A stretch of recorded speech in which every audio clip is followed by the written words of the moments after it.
By virtue of my seniority on Earth, I remember the 60s personally.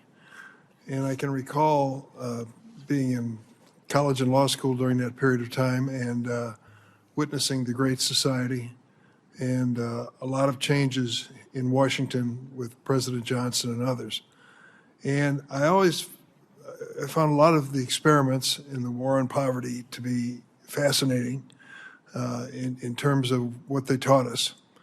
One of the more interesting ones we still talk about and is involved in some controversy today is Head Start. And the fact that Head Start, which would almost by definition be a school program, was not, spoke volumes. Why was it separate?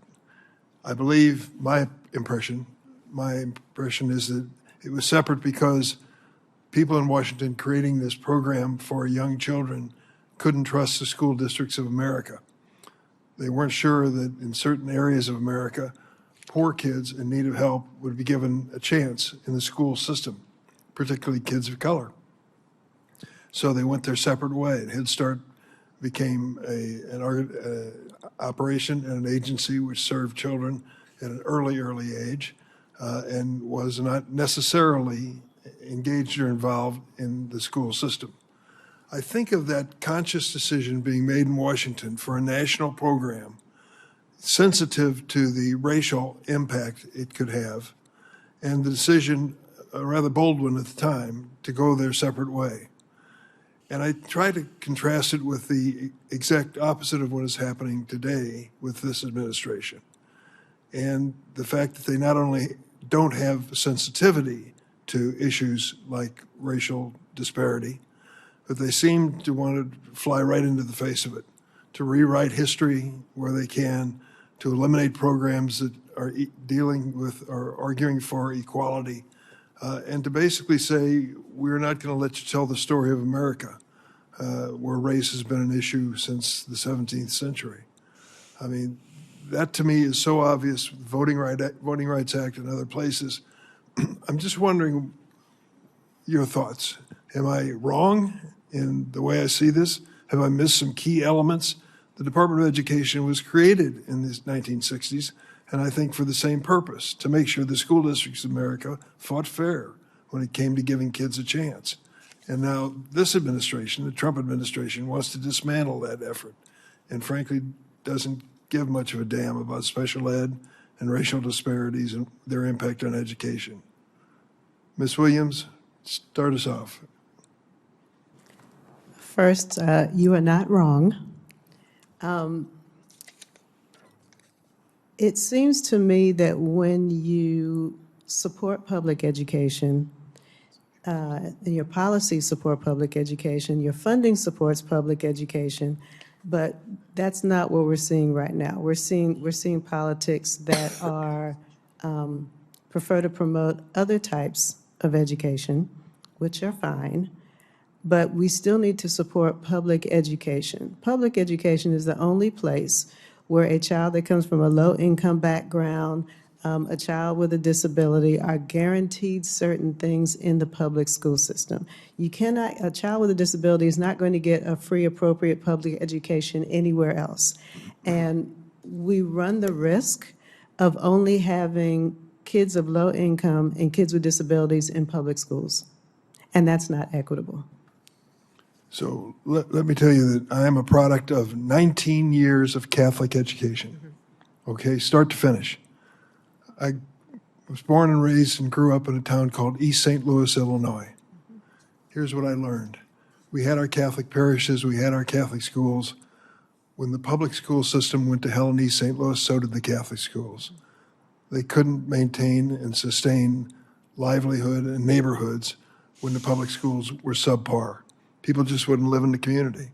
They headed out to the burbs, and I could list them all for you. Anybody in the area knows what I'm talking about. And so even as a product of Catholic schools, I saw the value of public education very early in my own life. The public schools had to be doing their job, that's for sure. When it came to special education, I have a new level of expertise. I am what they call a grandfather. And one of my grandchildren deals with dyslexia. And I can tell you, without naming names, I could, but I'm not going to.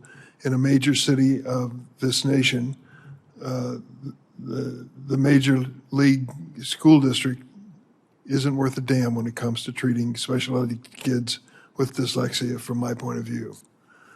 We've got a lot that we need to do, and I don't think what this administration is proposing is any help whatsoever. It is beyond, I think you were the one or someone said, it's beyond the diagnosis.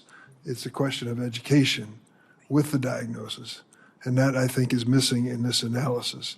Would anyone like to comment on that? So, Senator, you're spot on. One of the things about the beauty of IDEA is in the public system, where we have an expectation that every kid should have the chance to learn the regular curriculum and master the regular curriculum because they get the right supports they need to do that. For a child who has dyslexia, it's how do you teach them to read? How do you teach them to comprehend reading? And we know how to do that. We just don't do it. And so what the public system needs to do is be better at that. You mentioned Head Start.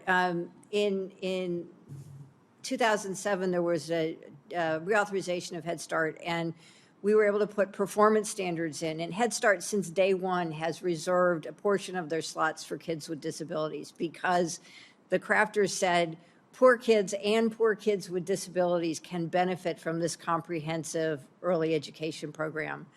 And the beauty of it over the years is it went from serving just kids that had speech and language delays to serving kids with all kinds of disabilities because the staff had the training and support and the specific guidelines they needed to meet to get the job done. The administration may, in the next couple weeks, issue a proposed rule that eliminates all of that. And again, we have seen when you eliminate the oversight, it's not good for kids. It's not good for families. It's not good for schools. And so we need more support, more technical assistance, more trained special educators, more educators who know how to work with the special education providers. That's how you get success. And we have to have a robust public education system because, as Valerie said, with the voucher provision that was in the big, beautiful bill that Senator Haroni, you had a spotlight on last year,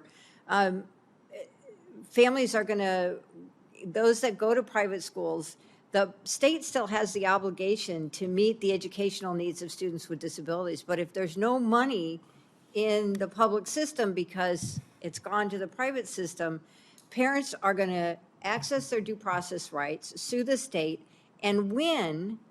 But what are they going to win, right? If the system is so replete of money to do what needs to be done, it's going to be a hollow promise. You worked for Tom Harkin. I did. My predecessor, Paul Simon, Yes. also served on the education committees, and I can recall the great personal pride he took in terms of the standards we established for teaching disabled children. Absolutely. I will tell you, in 19 years of Catholic education, and I don't hold it against him because it's just an economic reality, very few disabled children, and very few programs for them in private schools. And so their only hope was a public education in the hopes that they could come up with the resources to make it work. And this administration is, of course, squeezing them when it comes to those resources and discouraging a generation of special ed teachers in the process, as far as I'm concerned.